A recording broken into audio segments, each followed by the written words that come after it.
Hello fellow space engineers, this is Marcelo from ACFM Gaming, and today I want to make part 4 of this whole damage leak series that we've been discussing.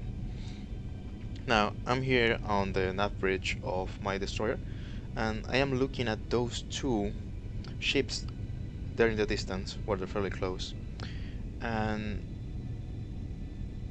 I just remember like this whole poofing issue has happened before, and it had nothing to do with modded weapons. I know we have been discussing in the comment section and also in the Reddit post about how modded weapons they can inflict damage that is above of vanilla weapons, and they have a higher DPM when it comes to consecutive shots. So what if it's not just related to that? What if it's not a mod issue?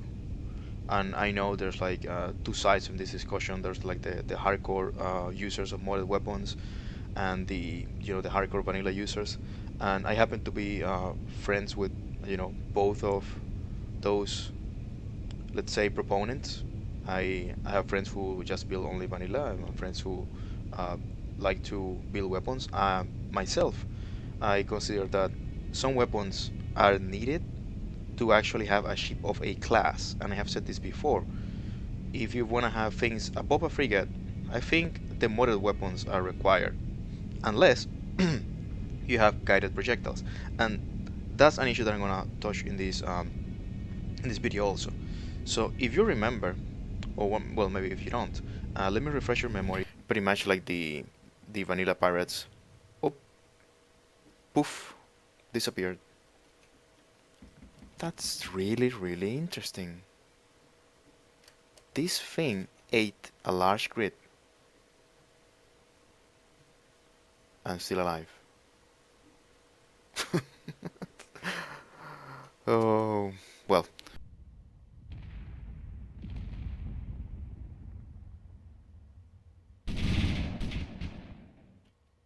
Okay. You saw the high miss rate that I was talking about, and this is what I wanted to show you. All of the super sturdy, heavy, high hit point blocks are gone. 3 of these large thrusters. There's gyros floating all around, which is, the worst thing that can happen to you. All of the assemblers, some of the batteries, the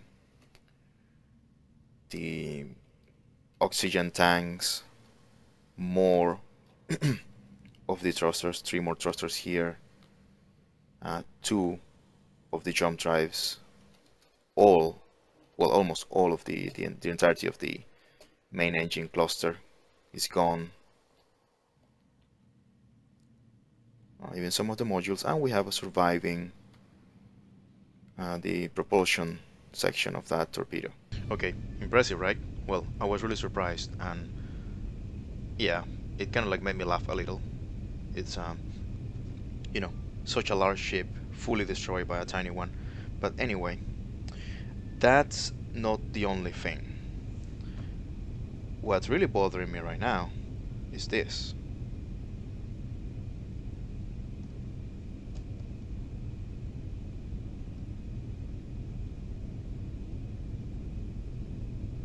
The entirety of the damage that you see here was inflicted by player-made weapons.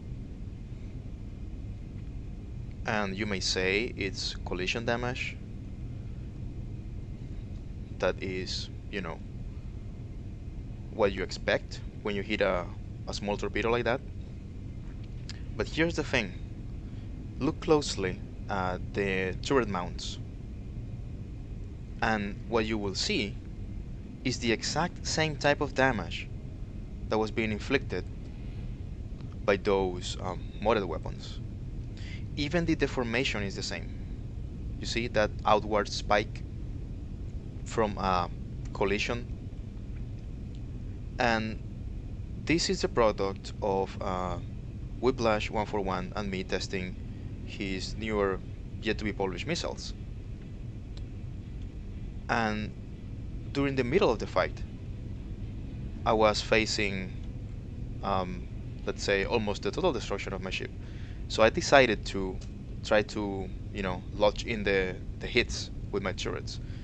It's kind of like a natural reaction, even for human beings, when you're fighting, to, tilt your head downwards a little, expose the tougher parts. In this case, the skull, if you have a tough skull. Well, it's the same for this ship. I mean, it's designed to have a really sturdy front. Now, it's designed to have this decoy in the center, you see, under all those layers, and attract turret fire, but the decoy is not going to help when you're facing a player-made weapon, who's going to aim for the center of grid.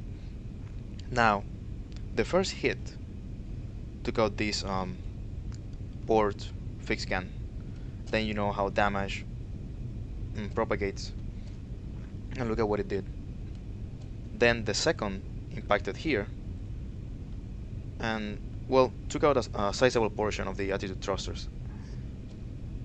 Perhaps the most impressive one is the bridge itself, because I saw this directly coming at me, and when a torpedo hit the front, it went just like, I would say, like an ice cream scoop, completely destroying block after block of heavy armor and all of the components, and then this turret. And take into consideration that this is a torpedo that is half the size of these ones that I have right here. I would say even lighter than half the mass, because it doesn't have heavy armor. Then perhaps the most worrying part is this, what happened to engineering. Now, since those torpedoes are designed to home on you, if you try to evade them, eventually they're going to be chasing your tail, like in a fighter plane. And usually in engineering is where we place, those super important blocks, the FTL drives and all that.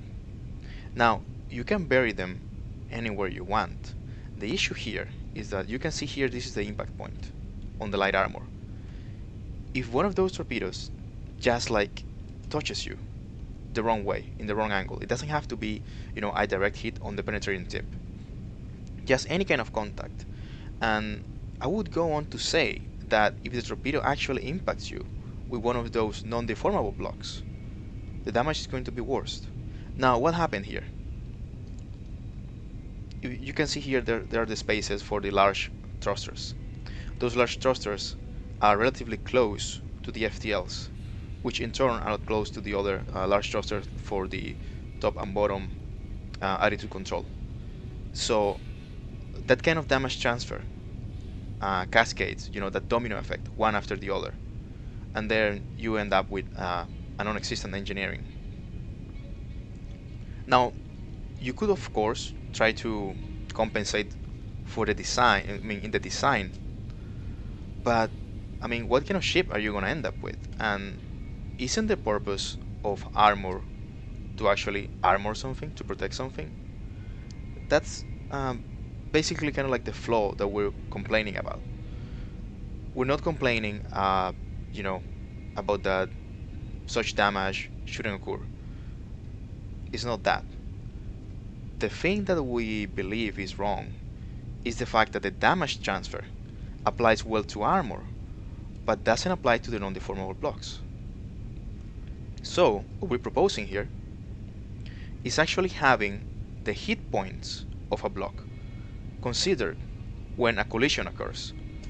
Because at this point, the hit points of an object are, diminished when you hit them with a weapon, whether it be a missile, a projectile weapon, or even your rifle. You're gonna see a small diminishing in the components of that block. But when it comes to a collision to another ship, touching another ship at a certain speed, the non-deformable blocks, they just disappear, like I showed in the previous video. What we're asking for here is a damage calculation, or again, like Seukonen mentioned, a chipping mechanic. Something that if you collide two non-deformable blocks against each other, they're gonna be, calculated based on their speed, their mass, and their hit points, perhaps. I'm not telling exactly King what to do. It's kind of like a general suggestion about like how to deal with this issue. Now, let's explain in depth what happened with this collision right here, which is at the heart of the problem. And it comes down to what we have been calling resolution. And per volume, like inside of the same volume, a small ship is going to have more resolution. In what way? You're going to be able to fit more individual blocks into the same space in which you can fit a single one. Yeah, okay, that's very basic, we know all that. But here's the thing. When it comes to calculating the damage, this tiny ship is going to act as a sponge because it's going to have more pieces. So if you impact an area equivalent of this heavy, let's say large grid block in a small grid, the game is going to have to calculate for, damage and spread of all those blocks. I think how many you can fit, well, I don't know, it's a 5x5 space, so it's gonna have to calculate for that, as opposed to just having one block disappear and leak damage to another block. Now, why did this drone fully disappear? If you can see it, it's basically mostly, let's say, it's made out of non-deformable blocks and only a few deformable in between. And the area that it impacted, and allow me to show you this here.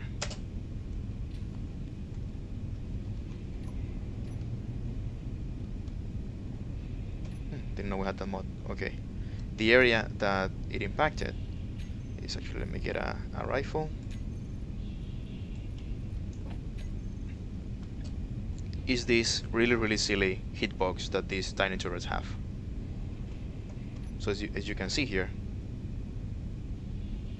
they still have that gigantic hitbox, and the issue here is that this is not just a bounding box. For example, with turrets you have a bounding box, but it's not an actual hitbox in large turrets. For example, if I shoot here, you see eventually I'm hitting there and I'm hitting here. It's still kind of like a dumb hitbox, but not as dumb as this one. So check it out.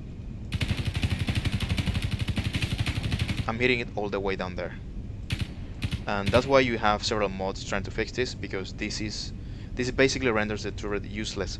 But for this particular case, in the collision, the area of the collision begins down here and ends up all the way up here, and that's a sizable area, and it's an area that can basically collide with all these blocks, because this ship, this large grid ship, it's let's say 2 blocks tall in its general length, plus some blocks, 1 block in height, considering that the turret is going to be poofed with just an impact below her, so it doesn't need to be impacted in all its extension.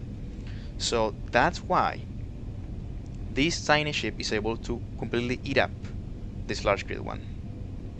That is why the player-made weapons, these torpedoes, are really dangerous when it comes to actually having them guided and home on you, or just plainly thrown at you, in case you're on a slow-moving ship and that can easily get bombarded. So I think well, I don't think this concludes this whole series, but it's the issue, like the core issue that I wanted to get at. It's the fact that it's not just on modded weapons. It's a thing that has to do with collisions. So even if you're mining and you crash your ship into the asteroid, you're gonna see that. You're gonna see the drill disappear. Now, and I think the solution is there. If you remember, Keen actually fixed that. Now those tools are not susceptible to damage, like we mentioned in the previous video. The welders, they don't poof. So maybe, just maybe, like a band-aid solution would be to add that characteristic to blocks like refineries, jump drives, and so on. Now, maybe that can potentially make them way too sturdy, make them like maybe invincible against player-made weapons, but I think it's a step forward into just having a ship vanish because a single tiny small grid gyroscope touched the outside of the armor. That is just too much. Okay, so I think I've talked enough. I want to hear what you have to say, suggestions, and how do you counter player-made weapons? How do you intercept them? How many turrets do you think you need, and at what